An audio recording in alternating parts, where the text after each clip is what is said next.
Praise the lord. ఈరోజు దేవుని వాగ్దానం కీర్తన గ్రంథము 107వ అధ్యాయము 35వ వచనము. అరణ్యమును నీటి మడుగుగాను, ఎండిన నేలను నీటి ఊటల చోటుగాను ఆయన మార్చి.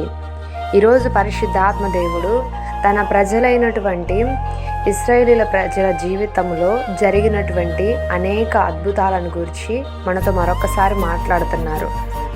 తన వాగ్దాన ప్రజలు, అబ్రహాం యొక్క సంతానమైనటువంటి, అలాగే జనులందరిలో కూడా ప్రత్యేకింపడినటువంటి వారు ఇశ్రాయేలీయులు.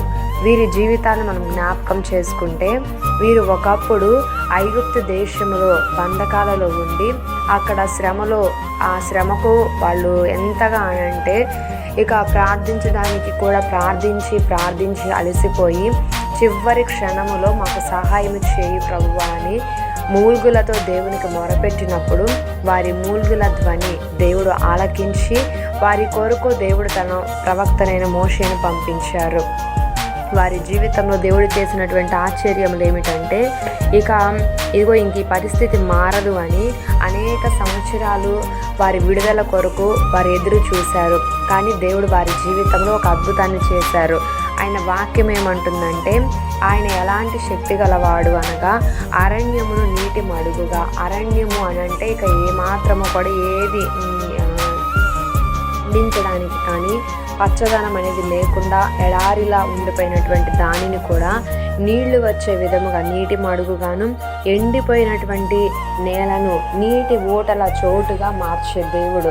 అలాంటి అద్భుతాలని దేవుడు ఇశ్రాయేలీయుల జీవితంలో కొన్ని వందల కార్యాలు దేవుడు చేశాడు. అదే దేవుడు ఈరోజు మన పక్షాన కూడా చేయుటకు ఆయన సజీవముగా ఉన్నాడు. కాబట్టి ఈరోజు ఎవరు ఎలాంటి పరిస్థితుల మధ్య నలిగిపోతున్నారో ప్రతి ఒక్కరూ కూడా యేసుక్రీస్తు ప్రభువారు వారి జీవితాల్లో చేసినటువంటి అద్భుతాలను జ్ఞాపకం చేసుకొని మన జీవితంలో కూడా అలాంటి కార్యాలు జరిగించండి అని విశ్వాసంతో మనం అడిగితే దేవుడు తప్పకుండా మన పట్ల కూడా అద్భుతాలు చేస్తాడు. మారాను మధురంగా మార్చిన దేవుడు, ఎండినటువంటి భూమిలో నీటి ఊటలు పుట్టించే దేవుడు నీ జీవితాన్ని కూడా మార్చగలిగినటువంటి సమర్థుడైనటువంటి వాడు. కాబట్టి ఈరోజు మనం ప్రార్థించిన ప్రతి ప్రార్థనకు కూడా దేవుడు అద్భుతమైన రీతిలో ఆయన యొద్ద నుండి సమాధానం మనందరికీ దయచేయును గాక. ఆమేన్.